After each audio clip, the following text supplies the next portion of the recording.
The first time that I heard the words imposter syndrome, it wasn't in a therapy session or a podcast. It was actually RuPaul Drag Race.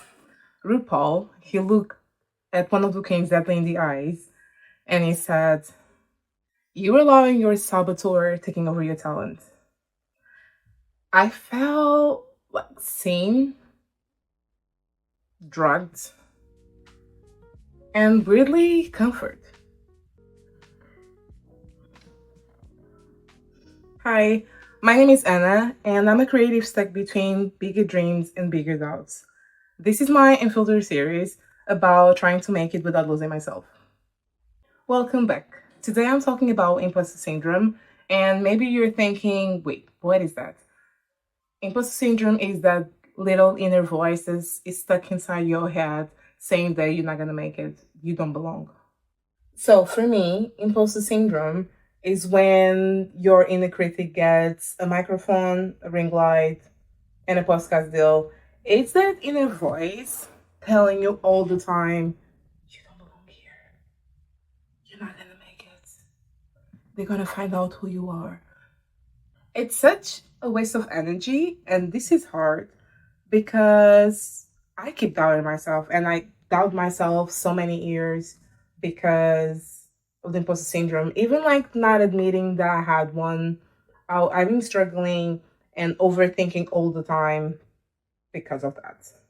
I always have that little voice inside my head telling me English is not your first language, it's creativity your second language.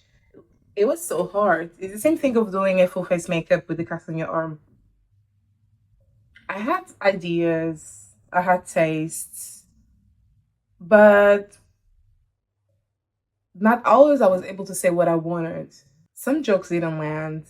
Some words, it was so hard to say that sometimes it would be just awkward because I couldn't finish my thought process. Imagine trying to make content or write something bold and always have that voice telling you, wait, this doesn't make sense. Maybe they won't understand.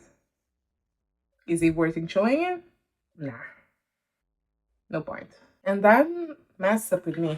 It was complicated because that was a phase that I stopped making anything.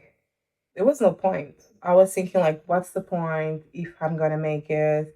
It's not gonna look well. Maybe they won't understand. So what's the point? So I just stopped it.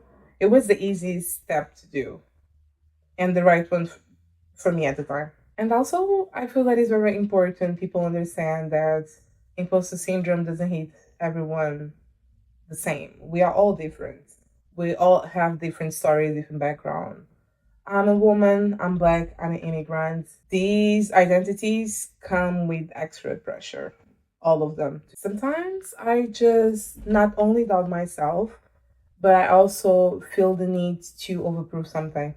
I don't know why. I feel the need to be perfect, well spoken, creative, kind of everything. It's like I've been watched like under a microscope, you know? Even when I say to someone, oh, I've been working on this area for X years, since X year, I feel that sometimes my imposter, my inner saboteur tells me, are you sure? Have you checked your work?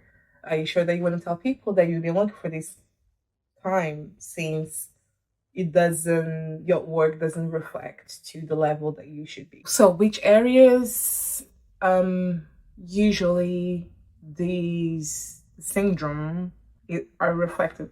In my case, saying perfectionism. I always think that it's never good enough.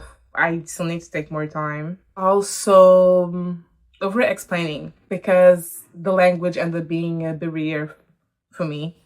So I tend to explain more than I should just to ensure that people are actually understanding what I'm trying to say. And procrastination. I know that we all been through that.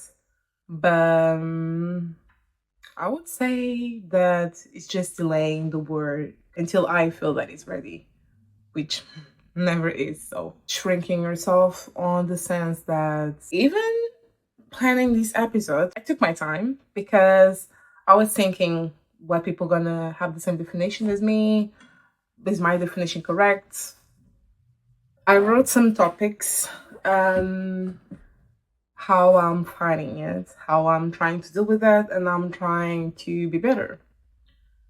So number one is I show up anyway. It's like even when I'm not ready, I try to be there, be here, like I'm doing with this mini series. I talk back to the imposter. I talk a lot to myself. I feel that talking to yourself is one of the greatest skills because you practice a lot of things. You practice how to control yourself, how to communicate with others, how to have an argument, a proper argument without going over the board, and how to fight your demons and your fears. That's very important. I like to remind myself that I'm a warrior, that my life story shows that I'm a fighter. The fact that I left my parents' house with 18 years old, I came to England, London by myself.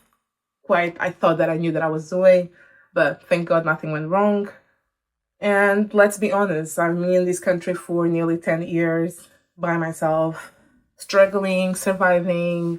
I always think that my accent doesn't disqualify me. Even when people think that this is not how I should say certain words because we are in England, you still understand me. So that's the main point of communication.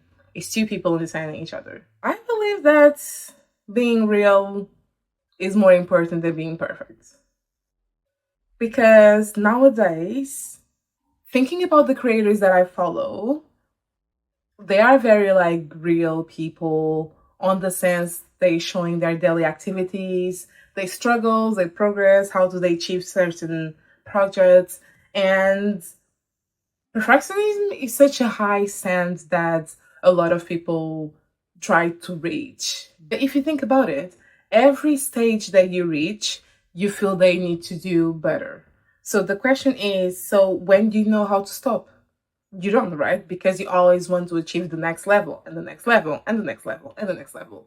So being real is so much more authentic and it can bring you way more opportunities than just being perfect. And even if I don't sound like British, for you, it sounds like me. Like if you heard me speaking, you know that's Anna.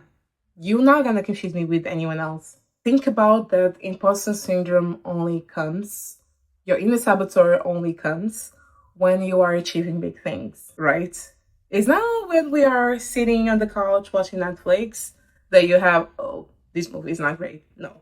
Only when you're doing great things that you have the little voice in your head.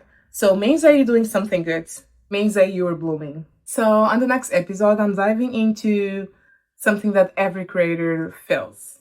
Budgets versus branding. The pressure of looking polished when your wallet is giving humble. Also, very important, what you really need and what things that you just want to buy because you want to buy. So see you there. See you next Sunday, 11 a.m. here on my YouTube channel. Bye!